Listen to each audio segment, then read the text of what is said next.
안녕하십니까. 풋사랑 정형외과 원장 박종태입니다. 제가 오늘 준비한 내용은 말기 관절염에서 수술적 치료 두 가지, 발목 인공관절 치환술과 발목 유압술, 고정술에 대한 설명입니다. 말기 관절염 환자분들이 할 수 있는 수술 두 가지 중에 전문가로서 제 의견과 일반적인 내용에 대해 설명드리겠습니다.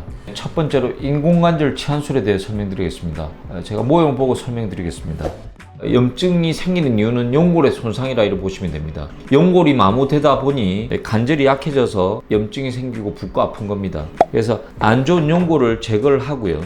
각각의 체중이 닿는 부위, 거골과 경골 부위를 제거를 하고 각각의 대치물을 올려줍니다. 금속으로 된, 코발트 크롬으로 된 금속물을 올려주고 여기 대체물을 올려주시고 난 다음에 중간에서 연골 역할을 해주는 플라스틱을 넣어줍니다. 이렇게 해서 인공관절을 삽입해주는 게 인공관절 치환술입니다. 인공관절 치환술의 수술 방법은 대부분 발목 앞쪽으로 들어가는 전방 접근법을 이용해서 관절을 개방을 하고 거골 대치물을 삽입을 한 이후에 경골 대치물을 삽입하고 그 사이에 연골 역할을 하는 폴리에틸렌을 삽입하는 수술로서 마치게 됩니다. 물론 이제 발목 인공관절 수술을 할 때 주변의 인대 밸런스 그리고 발에 있는 평발이나 요적 등의 심한 변형을 동시에 교정해 주어서 발목 관절 움직임을 살려주는 좋은 방법으로 되어 있습니다. 인공관절술의 수술의 최고의 장점은 거꾸로 말해서 발목 관절 유압술의 단점들이라고 생각하시면 됩니다. 즉 평소 보행 시에 생기는 불편감, 그리고 울퉁불퉁한 길을 걸을 때 생기는 불편감, 경사진 곳, 쪼그려 앉을 때 생길 수 있는 불편감을 줄여줄 수 있는 좋은 장점이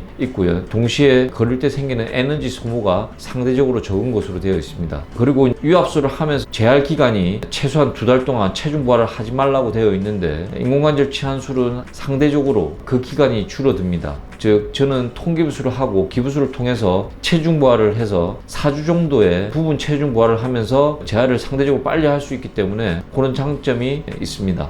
그리고 마지막 장점으로는 발목 인공관절술을 하면은 고정술을 했을 때 생길 수 있는 주변 인적 관절의 과부하를 줄여줄 수 있기 때문에 장기적으로도 관절을 살릴 수 있다, 이런 장점이 있을 수 있습니다.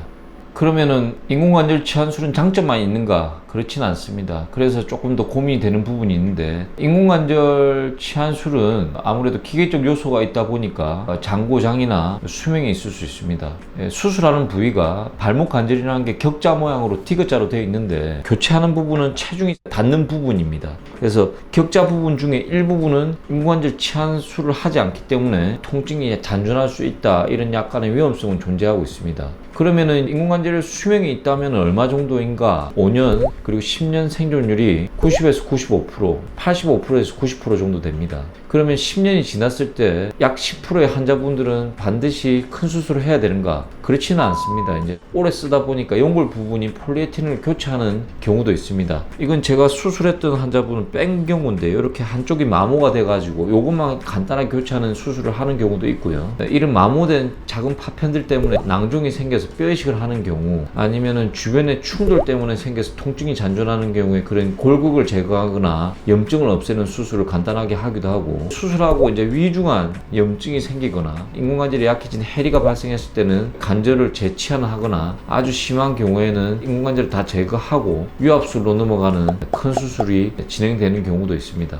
그래서 어느 경우에 인공관절 치환술을 권유하고 있는가? 일단은 수명이 있다 보니까 연세가 어느 정도는 되는 게 좋습니다. 서론에 말씀드린 것과 같이 발목 인공관절술을 해야 될 말기 관절염 환자분들 중에 의외로 활동력이 많은 40대, 50대, 60대 환자분들이 많기 때문에 이미 진행이 많이 됐다면 가능하면은 시간을 좀 유지하고 통증을 조절해 보다가 안 되는 경우에 인공관절 치환술을 시행할 수 있고, 해야 될 노동이 고강도거나 높은 수준의 스포츠라면 발목 인공관절 치환술은 하지 않는 게 유지에 도움이 됩니다. 뭐 그런 취미가 있지만은 나는 고정술이 너무 싫다, 오히려 하고 난 다음에 나는 일이라든지 운동을 나는 바꾸겠다, 그러면은 어느 정도 주변에 뼈나 관절이 유지가 된다는 분들, 심한 변형이 없는 분들, 심한 평발이다, 심한 요족이다, 이런 게 없어서 전체적으로 조금 예쁘게 관절이 망가진 분들은 인공관절 치환술을 할 수 있습니다. 그러면은 인공관절 치환술을 할 때 매우 신중해야 되는 분들, 근기증이 있는 분들은 누구냐? 감염이 있거나 감염 때문에 생겼던 관절염이거나 아니면 밑에 심한 변형이 있거나 발이나 발목에, 그리고 발목 주변에 움직이는 근육들이 신경에 약해져서 일종의 마비같이 약해진 분들은 인공관절을 하게 되면 발목이 빠지는 경우도 있고 수명을 좀 오래 못 가지고 하는 경우가 많습니다.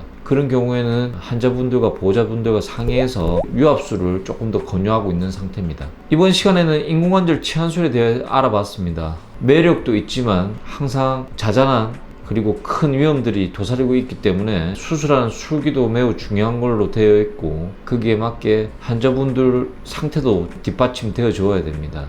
좋은 선택을 하셔서 좋은 인공관절 치환술을 하신다면 술전에 비해서 그리고 아주 오래 쓸 수 있는 인공관절이 될 거라 기대하며 이번 시간 마치겠습니다. 감사합니다.